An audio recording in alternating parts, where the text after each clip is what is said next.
Single দেখা যায় কতটুকু মিস করে অনেক অনেক মানে এক্সট্রিম, কারণ ও ছাড়া আমার এই দুনিয়াটাতে মনে হয় যে আমি খুব একা হয়ে গেছি।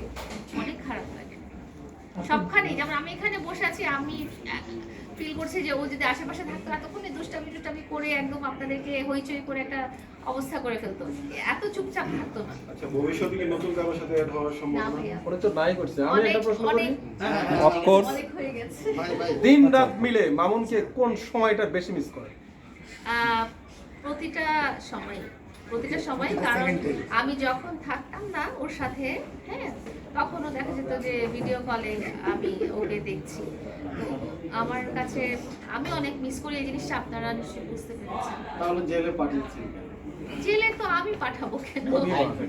এটা বললাম না, একটা আইনি প্রক্রিয়ার মধ্যে এই পুরো ওভারঅল সিচুয়েশনটা চলে গেছে। এখানে আমি চাইলেও ওকে জেল থেকে বের করতে পারবো, এরকম নাও হতে পারে, বা আমি চাইলেও আপনাকে জেলে দিয়ে দিতে পারবো, এরকম নাও হতে পারে। আমি যে ব্যক্তিটাকে ভালোবাসি তাকে আমি জেলে ভরে ঈদের সময় একা একা ঘুরেছি, আনন্দ করেছি। ঈদের সময় আমি মোটেও একা ঘুরিনি, আনন্দ করিনি। ঈদের সময় আপনারা আমাকে কোথাওই দেখেনি। আপু, আমি হাসান ভাইয়ের সাথে একটু সুর মিলাই। সেটা হলো, আমরা জানি আইন প্রক্রিয়ায় যেটা আছে সেটা হলো, কেউ যদি নারী নির্যাতন মামলায় জেলে যায়, তাকে মানে জামিন পাওয়ার ক্ষেত্রে অনেকটা হেনস্থার শিকার হইতে হয়। কেননা যদি সেই বাদীপক্ষর সাথে আপোষ না হয়, সেক্ষেত্রে আমরা জানি যে কখনোই একজন নারী নির্যাতনকারী জামিন পায় না বা মুক্তি পায় না।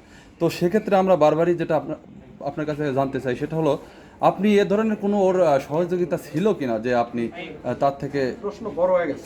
আচ্ছা, উত্তরটা আমি বলে দিই। আবারও আমি বলছি, যেহেতু আইনি প্রক্রিয়াটা চলমান, এটা নিয়ে এই মুহূর্তে আমার কথা বলার কোনো এখতিয়ার নেই, কিন্তু একটা হিন্টস আপনাকে দেই যে ওকে আমি অনেক ভালোবাসি। আচ্ছা আপু, আমি একটু বলবো। হ্যাঁ, লিমাম ভাই বলেন। ইতিমধ্যে আসলে ছেলেরা নারীদের বিয়ে করতে ভয় পায়, এটা দিয়ে কি কিছু বলবেন? ছেলেরা নারীদের বিয়ে, তাহলে কি ছেলেরা ছেলেদেরকে বিয়ে করবে? না, আসলে ব্যাপারটা হচ্ছে যে বর্তমান সময়ে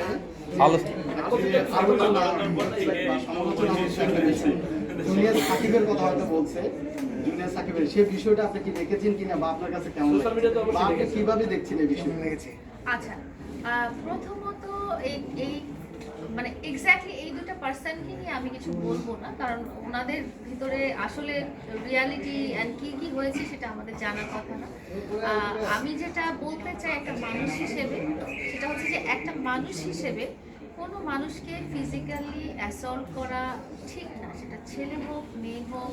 কাউকে আপনি এইভাবে ফিজিক্যালি কি বলে এটা, আঘাত করতে পারেন। হ্যাঁ, এটা আমার সাথেও কিন্তু একটা টাইম হয়েছিল, আমার ফেস নষ্ট করে দেওয়া হয়েছিল, এবং এটা কারোর সাথেই করা উচিত না। এটা ছেলে হোক মেয়ে হোক, এটা কখনোই অ্যাকসেপ্টেবল না। আপনাদের কাছে একটা অনুরোধ, সেটা হচ্ছে যে সম্পর্কটা যখন ভালোভাবে কাজ করছে না, তখন আপনারা একটু স্পেস নেন, একটু টাইম দেন। আর যদি মনে করেন যে খুব অন্যায় করা হয়েছে আপনার সাথে, খুব অবিচার করা হয়েছে আপনার সাথে, আপনি দেশের যে রাষ্ট্রীয় আইন আছে সেটার সহায়তা নেন। আপু, ওই ঘটনার পরে কিন্তু এখন